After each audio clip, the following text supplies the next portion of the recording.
Bom dia, boa tarde, boa noite, pessoal. Estamos aqui em mais um programa Desinformação e Política, com um balanço da mídia nesta última semana e com uma entrevista com uma convidada muito especial, como tem sido ao longo aí dos nossos programas, né? Eu vou começar aqui com um assunto ou um tema que foi o editorial do jornal Folha de São Paulo, do último domingo, e é um editorial muito interessante porque eu acho que finalmente a face, né, esse editorial que vocês veem aí na tela, a face mercado financeiro da Folha de São Paulo fica bastante clara.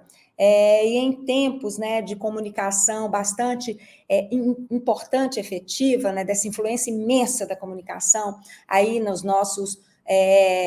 nosso comportamento, nos nossos modos de ação, é muito importante que essas faces, né, sejam aí, de alguma forma, desnudadas. Então, esse é o editorial da Folha, né, que o Jornal da Faria Lima fala na privatização, né, da Petrobras, do Banco do Brasil e da Caixa Econômica, que fala num tom, né, naquele tom bastante direcionado.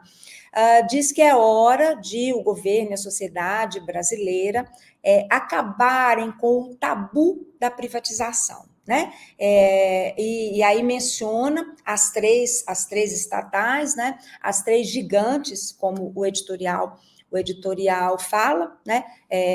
E que devem ser privatizadas, enfim, porque traz aquele velho mantra, né, de uma ineficiência do Estado, sem mostrar, primeiro, onde o Estado é eficiente, onde o Estado é necessário, né, e em relação a essas três empresas especificamente, que cumprem papéis sociais muito importantes, como a Caixa Econômica, por exemplo, né? Então, isso deveria ficar claro, porque não adianta falar, e aqui eu não vou entrar muito especificamente no assunto privatização, porque não é, de fato, economia, não é minha expertise, mas em linhas gerais, essa defesa da privatização, sem que haja um contraponto, sem que haja a problematização, né, da relevância do Estado. Acho que nós vimos recentemente, né, no caso da tragédia socioambiental no Rio Grande do Sul, a relevância, a importância fundamental, essencial do papel do Estado, do trabalho do Estado, né, o papel do Estado realizando aí esse trabalho, né, no caso específico ali, do socorro ao Estado, né, ao Rio Grande do Sul. Então, é muito, eu diria, quase responsável trazer esse tema dessa forma, sem uma privatização, sem uma discussão, né, mais pormenorizada. Mas é de fato por outro lado, é de fato um desnudar, né, dessa face, Faria Lima, mercado financeiro, do jornal Folha de São Paulo, que já vem se mostrando há bastante tempo, né, de uma forma cada vez mais, eu diria, visível. Isso é importante, isso é muito relevante, porque algumas questões trazidas, abordadas, problematizadas pelo jornal, né, em nome aí de um suposto interesse jornalístico, essas discussões, essas construções, elas vão sendo mostradas e cada vez mais o interesse jornalístico, de fato, ele fica relegado, né, a um segundo, terceiro, quarto plano. Aqui o que nós vemos é o interesse do mercado financeiro, né, e não o interesse do jornalismo, ou o interesse jornalístico, ou o interesse para e da sociedade. Eu vou ler aqui um trecho do editorial, e eu gostaria que vocês prestassem muita atenção ao último parágrafo, porque ele é bastante esclarecedor, sobretudo em relação ao que virá, né, em termos dessas construções que estamos falando aqui, que estamos trazendo aqui. Né? Bom, então, abre aspas, diz o editorial da Folha de São Paulo. Nesse conglomerado anacrônico, apenas três gigantes, Petrobras, Banco do Brasil e Caixa Econômica Federal, reúnem em torno de si 75 subsidiários no Brasil e no exterior. quase 2/3, portanto, do universo das estatais federais. Esse aparato é custosamente mantido sob o comando do Estado, sobretudo por interesses políticos e sindicais. Invocam-se pretextos nacionalistas e estratégicos para preservar o poder de lotear cargos, distribuir favores e bancar projetos de retorno duvidoso, para nem falar em lisura. Petrobras e Caixa, especialmente, são assíduas no noticiário sobre aparelhamento e má gestão.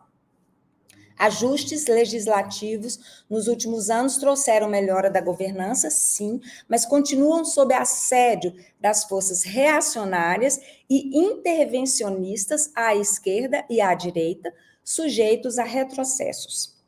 O caminho a seguir é a privatização criteriosa, com modelos que incentivem a competição e regulação que salvaguarde os interesses dos consumidores. Há um trabalho de convencimento a fazer e um longo processo de conhecimento a ser aproveitado.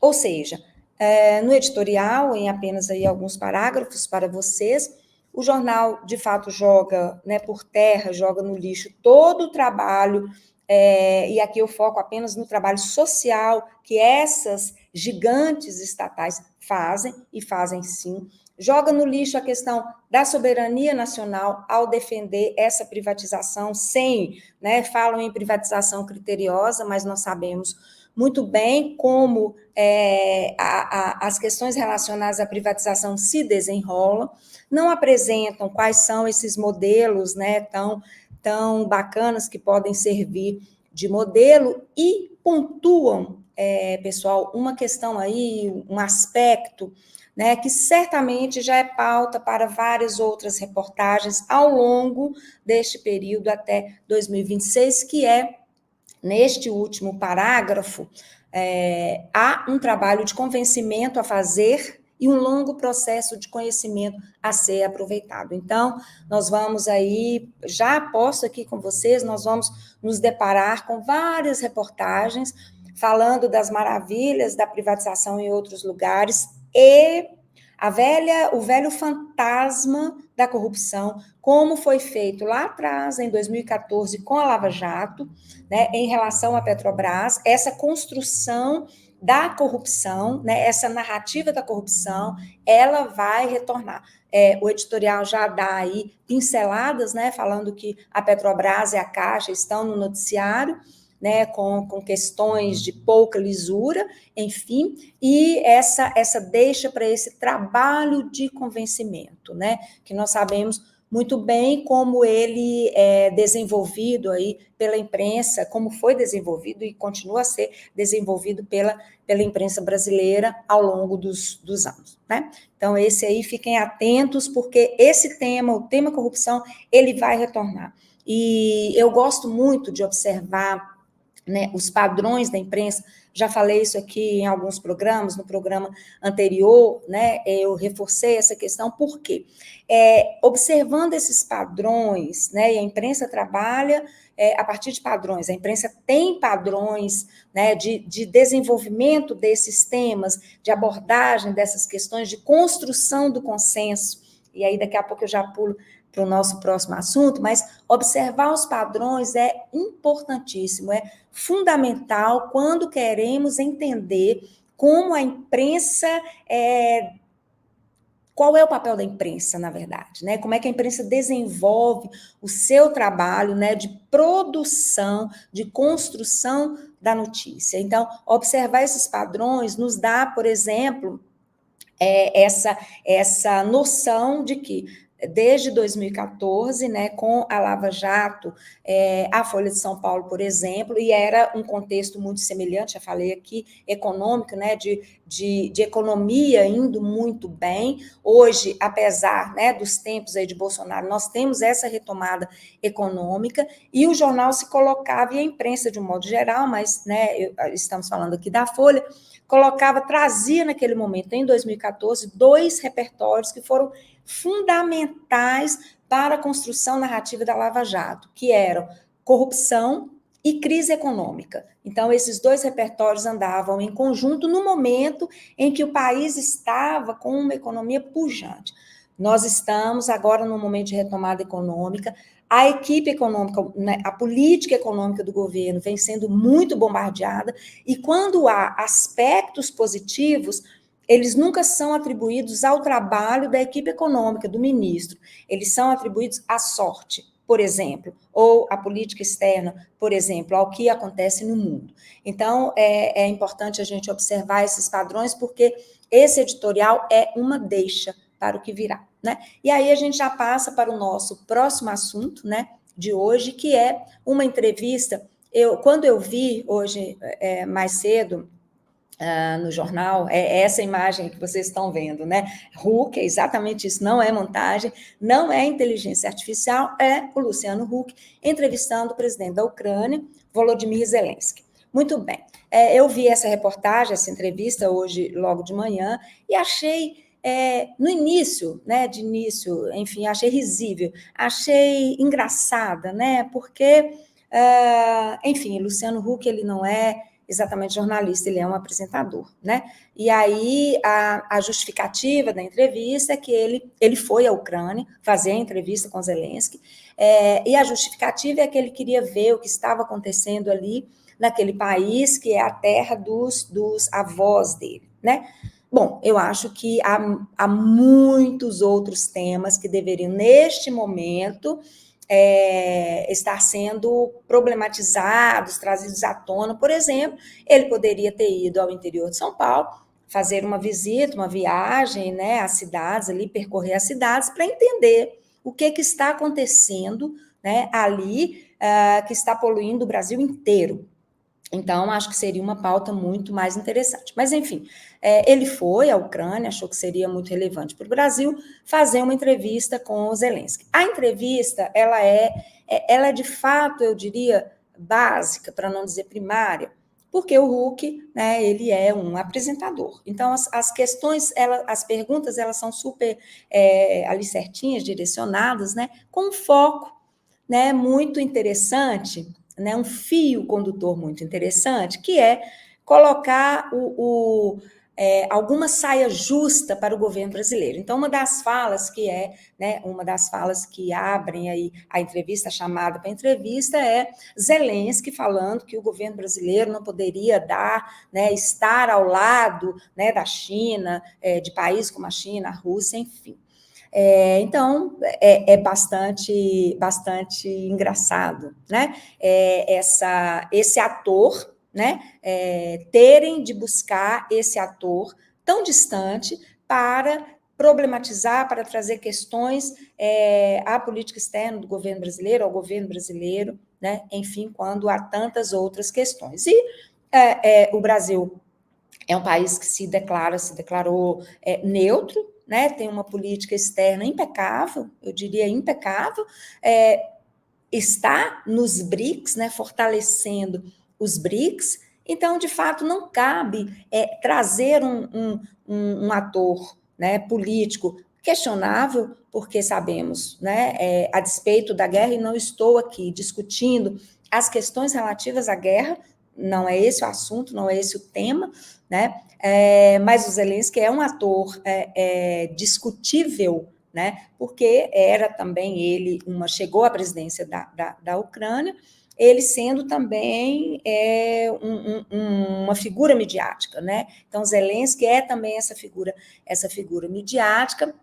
E aí eu achei dois aspectos, né? Por isso eu quis trazer essa entrevista, né, para a gente discutir aqui, conversar sobre ela, porque dois aspectos me parecem muito interessantes. Primeiro, essa necessidade de o jornalismo brasileiro, né, e até assumindo alguns papéis bastante ridículos, né, essa necessidade de trazer sempre atores externos para problematizarem questões internas e questões relativas à política externa, né, brasileira e, sobretudo, as relações Brasil e China, né? Esse é um primeiro ponto.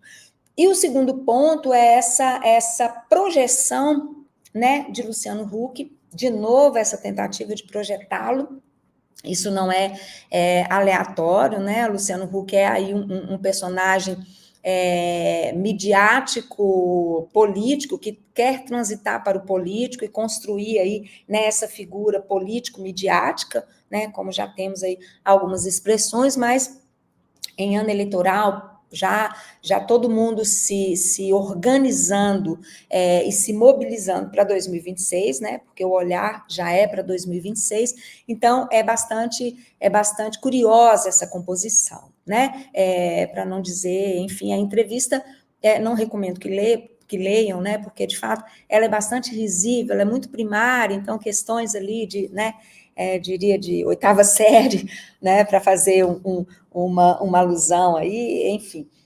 Mas traz esses aspectos que são interessantes, né, importantes para a gente observar essa questão da preocupação, né, com as relações Brasil-China. Então, traz alguém de fora que está ali, né, em meio a uma guerra, e isso sempre apela, né, a esse fator emotivo, emocional, enfim, né, traz esse ator para dizer, olha, não é possível que o Brasil esteja neutro, né, enfim. Então, é só uma pincelada aí que eu achei bastante interessante, né, para vermos aí por onde a mídia vai transitando, como é que ela vai compondo aí as suas narrativas, já com foco, já com vistas a 2026, né, não a essa eleição de 24, mas já apostando aí, fazendo apostas, né, e construindo aí mobilizações para 2026, né? E aí, vamos chegar então agora ao nosso terceiro assunto do dia, antes de chamar a entrevista, e sempre ele aí na pauta, né, Elon Musk, o Twitter, e eu queria problematizar, aí vocês veem a imagem, né, essa primeira imagem aí com a mulher da inteligência artificial, né, essas últimas polêmicas, né, ele está sempre mergulhado em polêmicas, mas a última polêmica, quando ele sai do Brasil, ou melhor, o Twitter, né, Elon Musk anuncia a saída do Twitter e o faz de um modo bastante bombástico, como ele gosta de se apresentar e gosta de fazer, claro, fugindo, né, da legislação brasileira, mas ele aponta ali a figura, coloca o dedo, né, na figura do ministro Alexandre de Moraes, mas fazendo todo um estardalhaço, um mise-en-scène, né, para anunciar que está saindo porque há perseguição, a censura, enfim, trazendo aí essa narrativa, que já é uma narrativa consolidada, né, da extrema-direita, do bolsonarismo, sobretudo do bolsonarismo aqui no Brasil.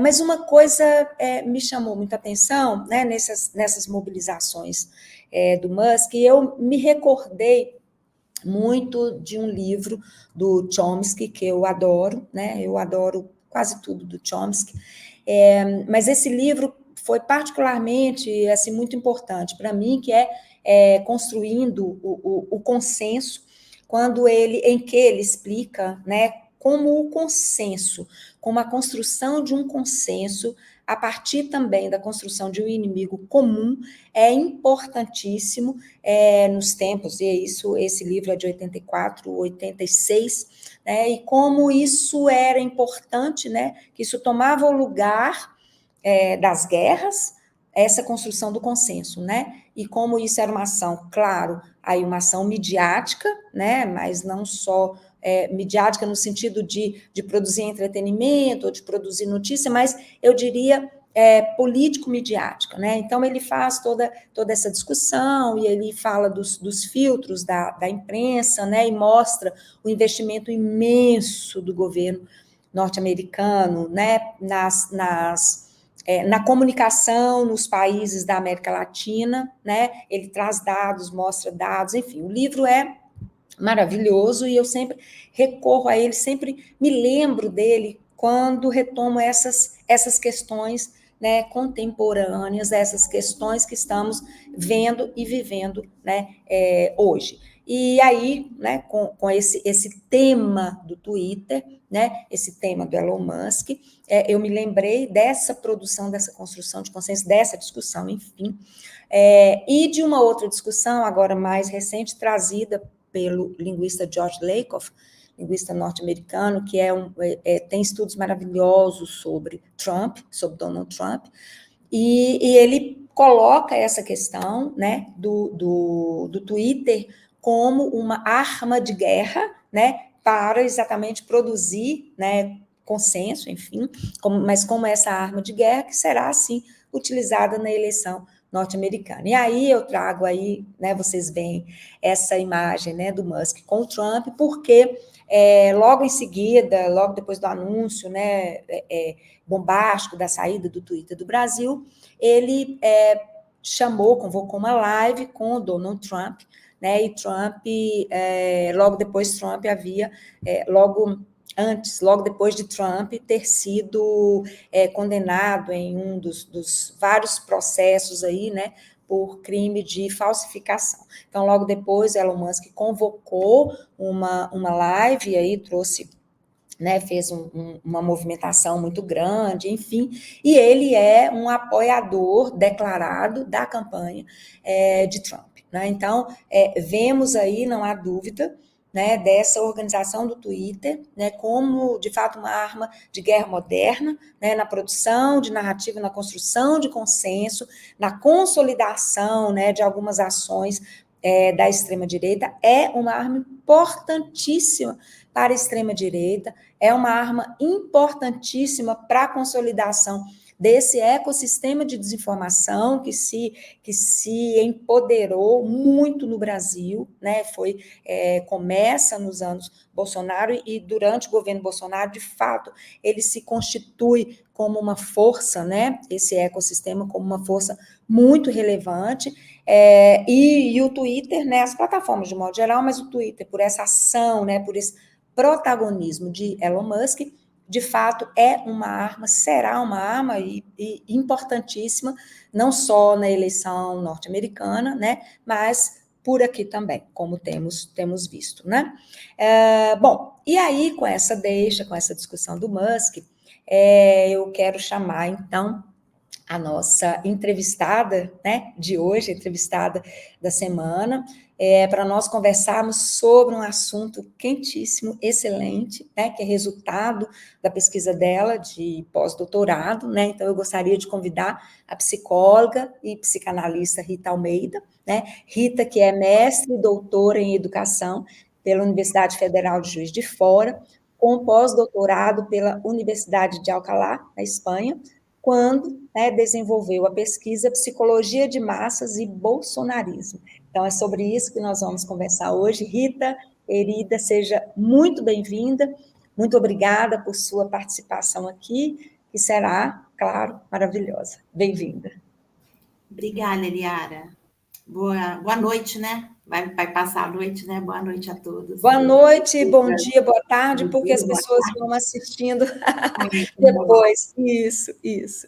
Bom, então, eu gostaria de começar pedindo a você que falasse, em linhas gerais, né, o que foi essa sua pesquisa, que tem um tema fantástico, né, psicologia de massas e bolsonarismo, qual que era o enfoque, qual foi o enfoque principal da sua pesquisa, o que guiou, né, a sua pesquisa. Eu sei que você tem aí uma questão, né, principal que você colocou, e eu gostaria que você apresentasse aqui para a gente.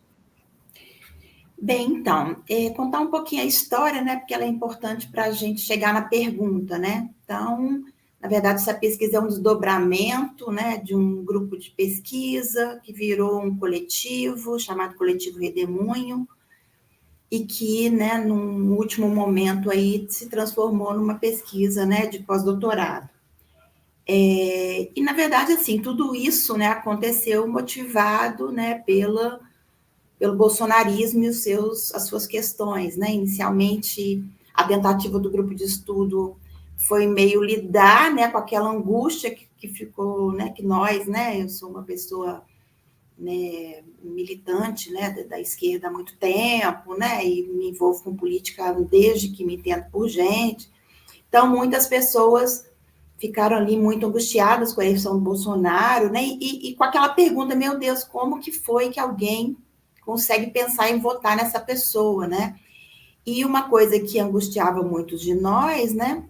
E, inclusive, né, muitos participantes desse primeiro grupo, né, que foi um grupo de estudo, né, é isso, como que aquela pessoa específica que eu me relacionava, que eu amava e que eu tinha toda uma ideia, né, do que aquela pessoa pensava, como pode ela se transformar numa pessoa que vota num sujeito, né,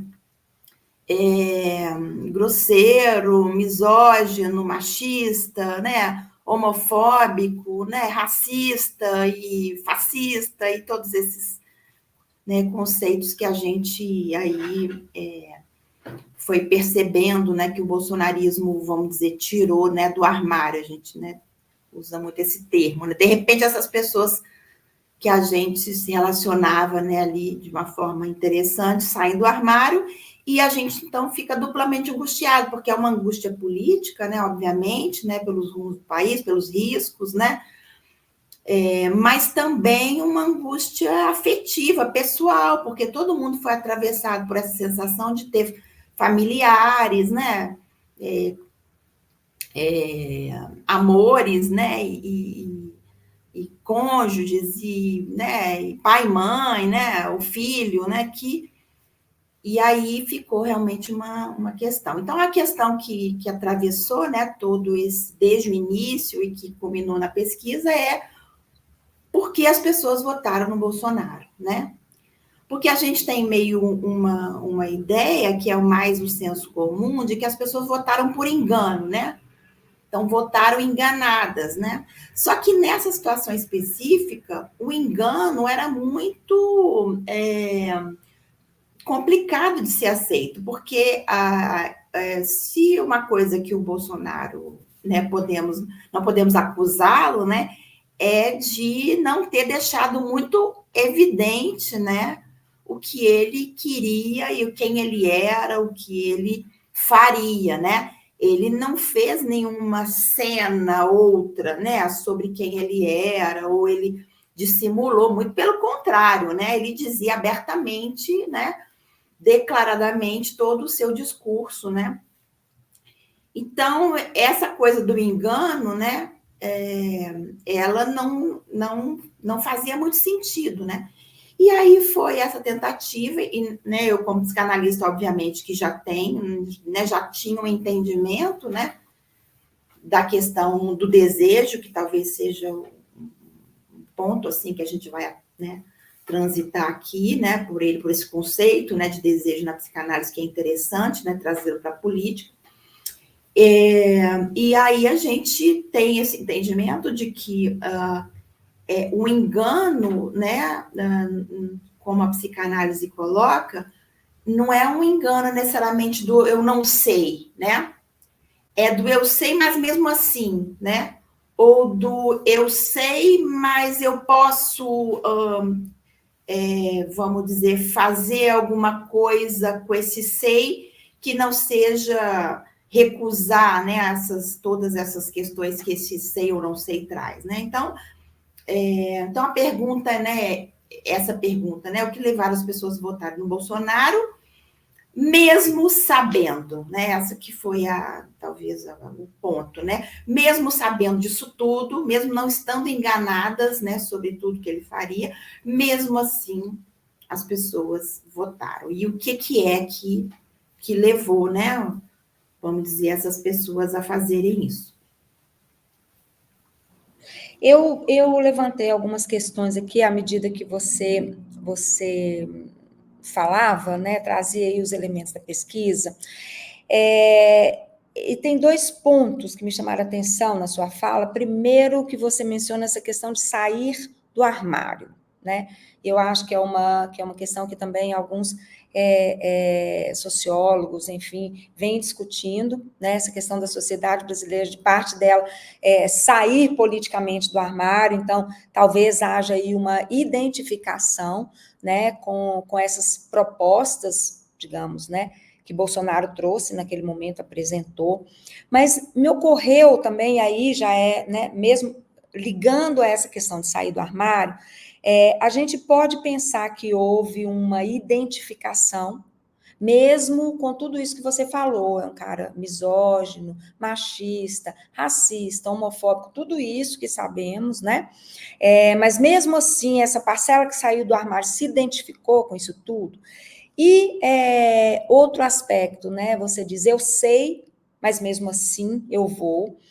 Me lembra talvez um pouco, não sei se estou viajando muito, se eu estiver viajando me puxa de volta, mas me lembra talvez assim uma questão de relacionamento abusivo. Eu sei, eu intuo que aquilo ali vai dar ruim, mas mesmo assim está me instigando, né? E eu vou. Então, essa parcela que ela não seria exatamente, ela não estava saindo do armário, mas ela estava indo em direção ao relacionamento abusivo, e um outro aspecto, né, que é essa questão da desconstrução também. Eu falava um pouco aí, né, nessa construção do inimigo comum, né, dessa figura de um inimigo comum, que vem sendo feita de um modo reiterado desde 2014, né, com a Lava Jato, e eu acho que Bolsonaro vem nesse esteio. Né? Então, são esses 3 elementos, eu queria que você comentasse um pouquinho aí a partir da sua pesquisa, claro, se eu estiver viajando muito, me puxa de volta. Tudo bem. Então, obviamente que eu não tento ali, né, explicar, né, e inclusive, né, tá para sair um livro em breve, aí, nos próximos 2 meses, né, que é resultado dessa pesquisa, depois eu posso trazer algumas informações aí, né, que eu acho legal divulgar, né, também me interessa divulgar. Porque, assim, obviamente que a gente não pode explicar, né, o bolsonarismo de uma única vertente, né, tem vários fatores, né, que culminaram nisso, obviamente, né, que a política, ela não pode ser explicada por um único fator, especialmente, né, que nós vivemos nos últimos anos. Mas o que eu tento trazer é uma perspectiva diferente, ou talvez nem tão diferente assim, porque também muita gente da psicanálise se posicionou e se colocou e trouxe essa questão, né, que é do desejo, né, que é isso que não está no... Esse exemplo que você deu é perfeito, né? Eu fiquei aqui pensando, porque eu já imaginei que cairia nisso, eu fiquei pensando num bom exemplo para nomear a questão do desejo, e você não poderia dar um exemplo melhor do que eu imaginei, porque eu tinha pensado, que é uma coisa também que está muito comum, que é o jogo do tigrinho. Se alguém te falar assim, olha, você quer ser enganado? Todo mundo vai falar que não quero ser enganado, eu não quero ser passado para trás. Né? Você quer que você tolera alguém que minta para você deliberadamente para explorar você? Todo mundo vai responder que não. Ou seja, racionalmente, nós sabemos o que nós queremos. Só que as pessoas vão lá e apostam um tigrinho, né? E não é uma coisa assim que não está na mídia, que as pessoas não estão falando que é enganação, né? Que inclusive mais recentemente está aparecendo, né? Com muita frequência, estão tendo debates e falas, né? Quer dizer, a própria questão do jogo já é mais do que sabido que alguém ganha com isso e não é a pessoa que aposta. Só que, né? É isso, tem um desejo. E qual que é o desejo, né, que está por trás? É um desejo que é, vamos dizer, muito poderoso, que é o desejo de ficar rico, né? Então, assim, e aí o desejo de ficar rico é como se ele abafasse todas, né? Como se ele negasse, né? O conceito de negação a gente usa muito, né? Porque é um conceito também da psicanálise, né? Então, assim, eu nego tudo se o que eu quero é muito maior que aquilo, né? Então, por exemplo, obviamente que se eu perguntar, né, para todo mundo na época da pandemia, você quer morrer de Covid? Você quer morrer acometido de uma doença que é uma pandemia mundial? Todo mundo vai falar assim, não quero morrer, né? Ou pelo menos 99,90%, né, das pessoas vai falar, não quero morrer. Mas, né, as pessoas se submeteram a usar ivermectina, que não é um remédio adequado, né, para a doença e não se vacinar e não usar máscara. Quer dizer, o que faz as pessoas saberem, mas mesmo assim tomarem, porque assim, as pessoas não conheciam vacina, não sabiam o que é uma vacina? Mentira, né? Nós estamos numa... E no Brasil isso é menos, né? Porque nós temos um histórico de vacinação, né? De uma educação vacinal longa, né? Que o SUS conseguiu, né? Nós temos a questão da educação para a saúde não é uma coisa fora da discussão social, né? Com uma saúde pública do tamanho que a gente tem, né? Quer dizer, mas qual que é o que está colocado, né? Talvez a questão do próprio desejo de não morrer, né? O medo de ser acometido, né? Te leva a uma solução, né? Que é uma solução simples, fácil. Não, eu tomo a minha ivermectina e posso sair na rua sem a máscara, que vai ficar tudo bem, que eu não vou morrer, né? Como se fosse ali uma solução mágica ou não uma solução simples, ainda mais uma solução, obviamente, né, sustentada pelo presidente da República, que tem tem um poder e tem, né, um discurso, né, que ele... Então, assim, essa questão do desejo, né, e esse é um tema muito caro, né, para nós psicanalistas, e disso que as pessoas vêm falar aqui no consultório, que é isso que você falou, tá, mas eu sei que eu estou fazendo, por que eu faço assim mesmo? Eu sei que esse relacionamento vai dar ruim, o que eu estou fazendo aqui? Ele já me bateu, sei lá, 20 vezes, eu continuo aqui, o que é aqui? Então, assim, o desejo, né, não é uma coisa que está né, que está, vamos dizer, diretamente proporcional ao saber sobre si, né? Então, muitas coisas que nos levam a desejar, né? E no campo da política, talvez, né, o que eu tenha tentado fazer aí nessa discussão seja isso, é de que isso não está só no campo privado, né? A gente leva isso para a política. E a extrema-direita, desde sempre, né? O que se chamava propaganda fascista, né? Que o Adorno traz lá e que a gente também vai trabalhar um pouco, né? O que Freud falava já quando começou os movimentos de massa, né? Lá na contemporaneidade dele, né? Que eram os movimentos fascistas, exatamente entender isso e trazer isso para a dimensão política, né? Então, a propaganda fascista, a propaganda bolsonarista, né, a propaganda extrema-direita, ela sabe muito bem tomar para a propaganda, né, para a sua propaganda, o desejo, né? O desejo, não o desejo, vamos dizer, do querer, né? Que é esse desejo que eu falei, eu não quero ser enganado. Não é desse desejo, é o desejo do inconsciente, que é aquele que a gente não sabe que quer, né? Ou que a gente sabe mais ou menos o que quer. Então, é um tipo de lugar que a gente se embola, que a gente se complica, que as coisas não estão muito evidenciadas, né? E é aí que eles nadam de braçada e que talvez nós estejamos ainda, né, muito longe de tomar, né, um lugar, né, importante nessa discussão, né? Porque aí a gente fica nessa discussão do certo e errado, né? E talvez entramos um pouco também na questão legal, né? O que é legal, o que não é. E esquecemos de tratar da questão desejante, que é fundamental para o humano, né? Eu acho que essa discussão que você traz me mostrou o porquê de um incômodo, né? Um incômodo que eu tenho desde que eu comecei a mergulhar nos estudos da desinformação, né? E participar de várias coisas, enfim, em todos os debates, né? Em vários debates, aulas, enfim, as pessoas, há sempre esse questionamento, né? Por que as pessoas acreditam? Por que as pessoas votaram? Isso sempre me incomodou muito, mas eu localizava esse incômodo ali na identificação de um certo elitismo, talvez. Olha só, nós sabemos, nós estamos dominando, tal, então nós não acreditamos, né? Então, por que essas pessoas, né, acreditam? Mas eu acho que você responde isso, para mim, de uma maneira brilhante. Eu acho que é exatamente em função de não enxergarmos, né? E eu acho que quando pensamos, a gente discute muito a questão da emoção, como das emoções, né?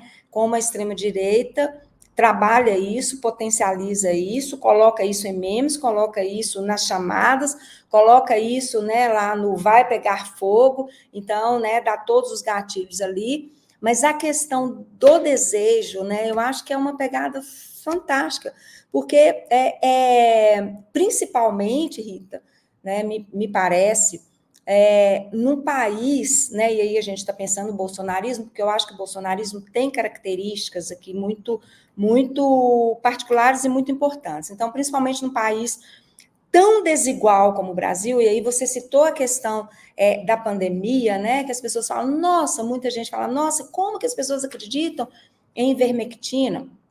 Acreditam porque nós estávamos numa pandemia, não é todo mundo que tem acesso a médico particular, né? Você não sabia o que ia acontecer, então as pessoas, sim, elas buscavam ali, né, resolver o problema. E se é uma voz de autoridade, como era o caso, né, do ex-presidente Jair Bolsonaro, isso de fato se torna muito, muito forte, é um apelo muito forte, né? Mas eu acho que localizar essa questão do desejo, ela é muito importante, né? Ela é muito importante para essa discussão, assim. E aí eu não quero ficar falando, não, para você. Então, esse foi um gancho legal, isso aí, e eu acho que é aí que nós, né? Porque, assim, nós da esquerda, né? Eu tenho 55 anos, né? E eu estou na política desde meus 15 anos, né? Talvez antes, né? Eu sempre. E uma coisa que me impactou muito quando eu entrei, a primeira coisa que me impactou quando eu entrei nos grupos, porque participei de vários grupos, né? Do WhatsApp, no Telegram, dos bolsonaristas, né? Que foi uma. E a primeira coisa que me chamou a atenção é que, independente das pautas, o movimento de desejo, de gana, de fazer, de acontecer, era o mesmo que eu tinha quando eu comecei a militar, né? E que foi se perdendo ao longo do tempo. Então, assim, por mais que as pautas fossem contrárias ao que eu, né? A gana por fazer, essa coisa do, eu sou capaz de vamos dizer, atrapalhar até a minha vida pessoal se o movimento ganhar, se o coletivo for mais importante. Essa coisa de colocar, né, vamos dizer, a política como mais importante que a minha vida privada. Isso era uma coisa que a gente fazia naturalmente, né? Fui de movimento estudantil, né? A gente estava disposta a matar ou morrer, essas coisas, né? Que a esquerda sempre teve, né? E o que aconteceu, né? Ao longo, eu acho que aí o bolsonarismo conseguiu capturar esse desejo, né? Das massas. Esse, inclusive, é um ponto que eu trago, né? O bolsonarismo, a gente precisa entender isso, conseguiu capturar o desejo das massas, e isso é muito poderoso. E nós ficamos. Essa semana eu vi uma palavra que eu falei, cara, é isso, né? Eu não consegui nomear como essa pessoa nomeou. Nós, da esquerda, viramos síndicos do desejo. Então, a gente sempre criticou o STF, a gente sempre fez essa crítica das instituições, a gente sempre, né, bateu de que haveria de ter uma sociedade que pudesse romper com certas instâncias e instituições, porque a gente que era o movimento, né, instituinte, né, para usar também um outro termo assim, né, afeito a isso. E, de repente, nós viramos os conservadores, nós viramos os que querem manter as instituições, nós viramos os defensores das leis, nós viramos... Então, a gente virou síndico do desejo. E aí, a gente precisa entender quando quando o bolsonarismo usa isso, obviamente, de forma perversa, né, que é uma discussão que eu faço, né, que é, obviamente, que essas pessoas não estão fazendo isso, os líderes, né, desse movimento, não estão fazendo isso com esse desejo, né, de mudar o país, de melhorar, né, não é disso que se trata, é calculado, né, é instrumentalizado, né, é perverso, mas muitas pessoas que estão nesse movimento, elas, de fato, elas acreditam nesse movimento desejante, nessa mudança, nessa transformação, né? E foi isso que o bolsonarismo soube capturar. E nós, de algum modo, recuamos, né? Ficamos sem saber como agir, né? Eu discuto isso lá no... É como se houvesse, né? E isso a gente trabalha muito na psicanálise, uma mudança de posição. Nós éramos os revolucionários, né? Da história, os que estavam, né, quebrando as instituições, e de repente nós viramos os defensores porque teve alguém que se pôs a quebrar a instituição de um modo, né, tão absurdo e nocivo, e, né, que a gente precisou mudar de posição. Então, assim, a gente ficou meio nas cordas, né? E até agora, né, a gente, talvez a eleição do Lula trouxe um refresco, vamos dizer, no nosso movimento desejante, né? Que é o movimento mesmo de instaurar, né, uma novidade que rompesse com aquilo, mas a gente não pode perder isso. Se a esquerda parar de desejar, né, que as nossas utopias... Quais são as nossas utopias? Né? Nossa utopia, a gente discutia isso no coletivo, a nossa utopia virou derrubar o Bolsonaro. Isso é muito pobre, né? Quando o desejo é a negação de alguma coisa, ele é muito pobre, né? E as nossas utopias, né? E a utopia comunista socialista, e a utopia, né, da coletividade de esquerda, né? A gente se embolou um pouco nisso, né? Obviamente que eu não estou dizendo que talvez não tivesse que ser assim, né? Ou a gente conseguisse fazer de outra maneira, né? Não estou dizendo isso, talvez tenha sido isso mesmo o que era para fazer, mas eu acho que a gente precisa agora parar de fazer alguma coisa contra a extrema-direita. A gente precisa retomar o rumo do discurso, né? Que é o que também a gente discute, né? Porque, e que talvez, né, seja a sua área aí, quer dizer, quando a gente está respondendo a um tema, né? E não criando as nossas próprias pautas, a gente está refém do tema, né? Então, toda vez que a gente vê alguma coisa e a gente simplesmente entra numa de criticar, ou de combater, ou de dizer não àquilo, né? A gente continua fazendo com que aquela pauta e aquela pessoa esteja em evidência. Quais são as nossas? Né? O que a gente conseguiu fazer, por exemplo, na época da eleição, que foi uma virada importante? Ao invés de a gente ficar debatendo a pauta, a gente virou pauta. Né? A gente conseguiu criar, né, pautas, né? A gente conseguiu inventar, né, temas para que o outro entrasse na nossa pauta, e não o contrário, né? O outro tivesse que combater o nosso desejo, entende? E não a gente ficar combatendo o desejo do outro, porque essa é a pior estratégia, combater o desejo do outro. Isso é reacionário, isso é conservador, por mais que a gente tenha muito medo de se colocar nesse lugar, e a gente não quer, mas é de alguma forma que a gente virou. E isso não ganha o desejo das pessoas, né? Então, a gente precisa, né, talvez agora já chegando, né, em algumas conclusões, né, que a gente tirou, alguns apontamentos, né, algumas diretrizes, essa questão do desejo. O bolsonarismo capturou o desejo das massas, seja lá as mais absurdas que a gente possa imaginar, mas capturou. E como que a gente faz para capturar o nosso e não ser síndico do desejo do outro. O que tolhe o desejo do outro, né? O que aponta o desejo do outro como ruim. Eu acho que E aí me ocorrem aqui duas questões. Primeiro, essa construção da antipolítica, né, quando você fala dessa identificação, de capturar esse desejo, eu acho que há algo prévio aí trazendo para a organização midiática, que é essa construção desse lugar da antipolítica, né? Eu quero algo diferente, eu quero algo novo, e esse algo novo ele não está aqui, né, nisso que é velho, que é antigo, que é dessa política, né, como eu não quero ver.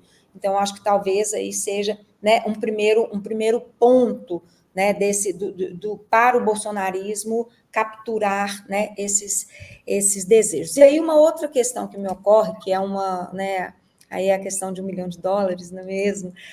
Que sempre me perguntam, e como podemos fazer para mobilizar, né? Eu me lembro que eu estava num evento e um dos debatedores mencionava a necessidade de mobilizar para discutir o socialismo, né, para discutir a importância, enfim. E aí eu perguntei para ele, eu concordo, né, de fato, acho que nós pecamos, nós não estamos sabendo comunicar, mas a minha questão é, como nós vamos mobilizar, por exemplo, né, uma personagem fictícia, mas que representa aí um conjunto da população, né, a dona Maria, que trabalha, né, como empregada doméstica, então ela passa o dia inteiro trabalhando na casa de alguém ou em várias casas, enfim, ela pega 4 ônibus, né, 2 para ir, 2 para voltar, na melhor das hipóteses. Ela vai chegar em casa cansada, bastante cansada. Ela, como é que a gente vai mobilizar? Ela vai querer discutir política ou ela vai querer ir para a igreja para encontrar outras donas Marias para orar, cantar, né, exorcizar os demônios que estão lá, né, enfim, esquecer a realidade, né, dura da vida. É uma problematização, né, e eu falava à época, de fato é uma questão para mim, como é que a gente, né, porque não basta a gente colocar o discurso, e vimos isso, não basta. Mobilizar é de outra ordem, a gente precisa seduzir pelo discurso, por exemplo, né, já que a gente está falando de desejo aqui, a gente precisa seduzir. Eu acho que, e não vi, né, estou curiosíssima para ver seu livro, depois aqui no final você fala dele, por favor. Eu fiquei muito curiosa para ver quais, né, não sei se você aponta, que desejos foram mobilizados aí nessa eleição do Bolsonaro, nessa escolha, claro, não estou falando daquelas pessoas que saíram do armário, mas dessas que não são, de fato, não se identificam totalmente com, né, o conjunto do bolsonarismo, mas que viram ali alguma possibilidade, né, tanto dessa questão da antipolítica, quanto dessa possibilidade de se manifestar, né, e aí eu acho que entra a questão da discussão em relação, né, aos evangélicos. Eu acho que nós do campo progressista não soubemos dialogar com os evangélicos, não soubemos lidar, né, com essa questão. Então, eu queria que você falasse um pouco disso. Foi possível identificar esses desejos, né? O que foi capturado ali? Como é que a gente pode efetivamente mobilizar? E aí, eu acho que a gente já vai partindo para o final. Você fale também do livro, por favor, que estamos curiosos. Então, obviamente que a questão do desejo, né, atravessa todo o livro, então a gente trabalha os afetos, você até tocou, né, em alguma coisa aí, que é exatamente, vamos dizer, o elemento, né, que vamos dizer, que comunica nosso desejo. A gente comunica o nosso desejo muito mais pelos afetos do que o que a gente fala. O que a gente fala é uma coisa, agora o que a gente sente, essa é a contradição humana, né? Que é isso que você falou. Eu não quero ser abusada, eu não quero ser violentada, eu não quero ser violada, eu não quero ser desrespeitada, mas o meu afeto me leva a me relacionar com um sujeito, né? Que faz isso tudo e eu... Então, essa dissonância, né? Entre nossos afetos e a nossa razão, é exatamente isso que é um complexo, né? E que a política, né, quando sabe, né, usar isso, né, e a extrema-direita, vou reforçar aqui, nada de braçada nisso, até porque eles não têm nenhuma ética que eles precisem, né, cuidar, então eles atravessam limites, né? Me lembro da época das eleições, né? Que o Janones ficava ali no limite, né? Do que o bolsonarismo fazia, e ele fazia um esforço, né? E eu desde a primeira vez que o Janones apareceu, eu fui o defensor, né? Falei, gente, o Janones está sabendo o que ele está fazendo, né? Então ele ia ali no limite e quase ia e voltava, né? Porque exatamente, né? Ele tinha ali alguma coisa que segurava, mas ele conseguia transitar de uma forma interessante. Mas assim, então trato, né, dos afetos todos, então trabalho especificamente o ódio, o medo, né, o ressentimento, né? Então todos os afetos que mobilizam as pessoas, e que isso é do humano. Então, quando eu falo saiu do armário, não é que então a minha tia sempre foi fascista e ela saiu do armário. Não, dentro de cada um tem um fascistinha, né? Então, isso também já foi discutido por outros, né? Porque a nossa, vamos dizer, essência humana é eu me protejo, me salvo, e o outro que se dane. Essa é a nossa primeira, vamos dizer, forma de relação com o mundo, né? Na medida que a gente vai se relacionando, vivendo em sociedade, né? Se submetendo às leis, à cultura, é que a gente vai, vamos dizer, aprendendo alguma coisa. Mas esse fascistinha está dentro de cada um. Se a gente não cuida, então é sair já mais nesse sentido, não é, porque senão fica também uma coisa assim, existem as pessoas fascistas e as não fascistas, e vamos fazer uma divisão, e isso é um pensamento fascista, inclusive. Então não é isso, né? Então, não é isso. Então, dentro dessas pessoas, de todos nós tem uma sementinha. Todos nós já pensamos em solucionar algum problema da nossa vida eliminando ele, essa pessoa. Eu preciso eliminar essa pessoa que resolve tudo, né? Eu preciso eliminar, seja lá de que maneira for. Todo mundo tem esse desejo. A questão é o que eu faço com esse desejo. Olha o desejo aí. É o que eu faço com ele, né? Se eu faço isso politicamente, num debate, né? Ou se eu penso que eu vou pegar uma arma e eliminar essa pessoa. Essa é a diferença, mas o desejo está lá. O desejo de eliminar o que nos causa mal é de todos nós.